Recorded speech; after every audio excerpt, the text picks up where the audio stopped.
Блокот во 9 часот на тема спорт зборуваме за велосипедизмот. Ке разговараме о продолжение со Драган Димитриевски. Се надевам дека се слушаме. Добро утро за вас.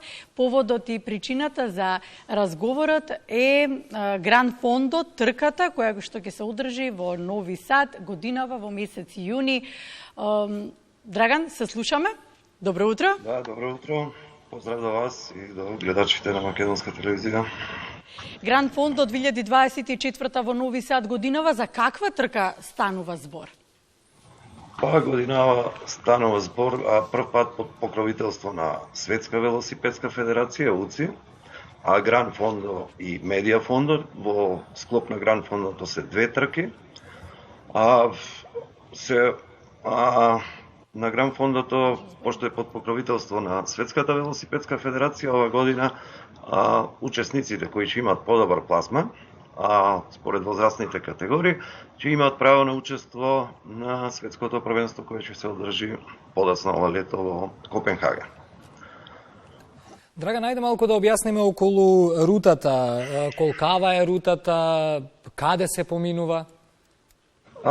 Рутата е на Гран Фондото 100 километри, се тргнува од центарот на Нови Сад, се опфаќаат, се оди во Националниот парк Фрушка гора, значи планината единствена, да речеме, во година.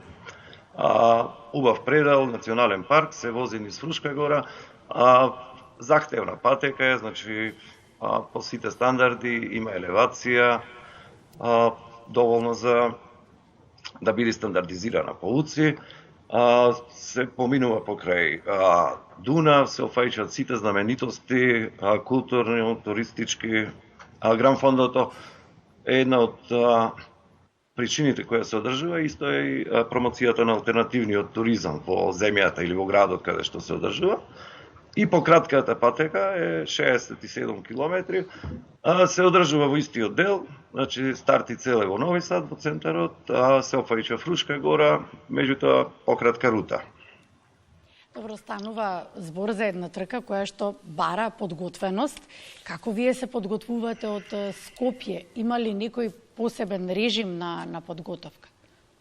Добро, инаку, јас сум од Прилеп, меѓутоа се подготвуваме исто, во моментов... Веројатно некој иде и од Скопје. Да, повеќе идат од Скопје. Знаете, ова е, мисламе, интересна, зашто се вклучени и рекреативци. Знаеме дека е се популарен рекреативниот велосипедизам и ова е шанса баш за тие рекреативци да почувствуваат тој надпреварувачки дух, да видат дел од трка во која има голема масовност.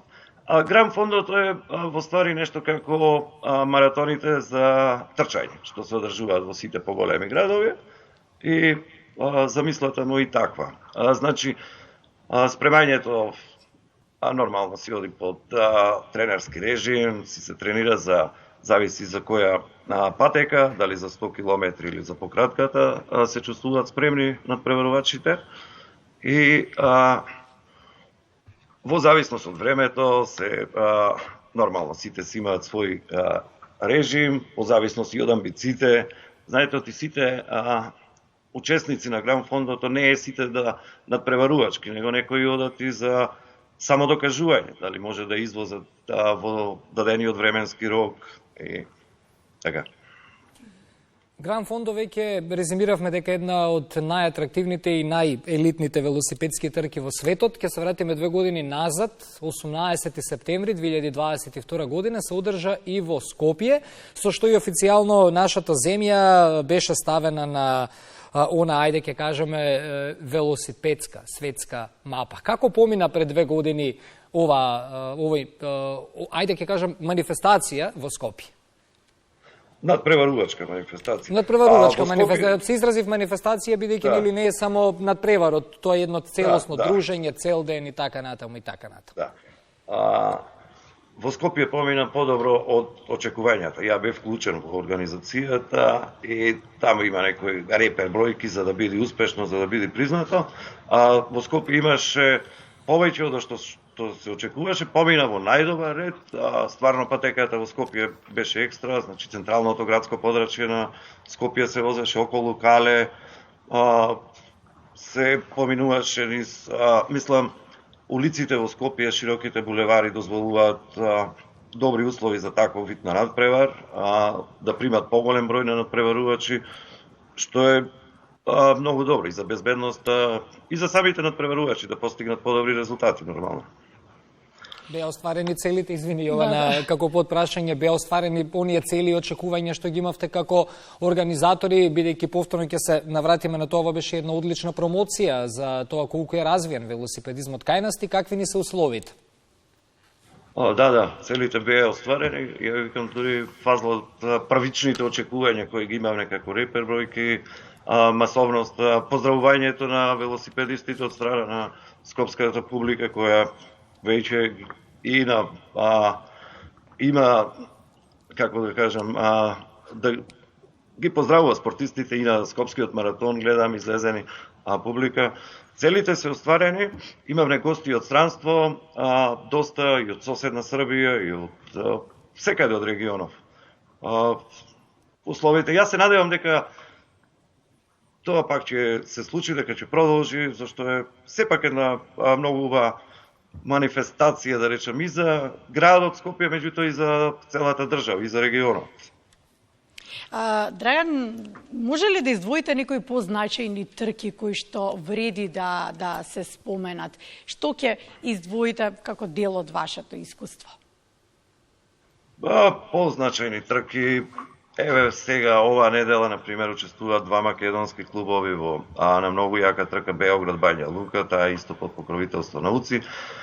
Репрезентацијата на Велосипедска федерација, мислам, учествуваме на балкански првенства, на светски првенства, лани учествуваше на европски првенства.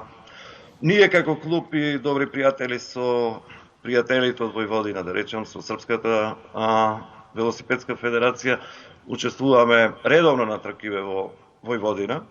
Значи има многу убава трка после Гран Фондото меѓународна по улици Сава Шимановиќ во Војводина исто. Лани имаме добри резултати на јуниори низ Војводина. Учествуваме, мислам, во Лига системот на надпревари низ Македонија. 11 октомври трката во Куманово меѓународна исто така. Во Скопје низ центарот е многу убава трка која се одржува по повод ослободувањето на Скопје. Имаме доста трки, така не би можел некоја екстра да издвоја. Драган, благодариме за гостувањето. Успеавме да се поврземе, еве што прави дигиталната ера, успеавме вака да се поврземе, посакуваме убаво да си поминете во Нови Сад и посакуваме повторно не само Скопје и другите градови да имаат можност и прилика да бидат домаќини на една вакава трка.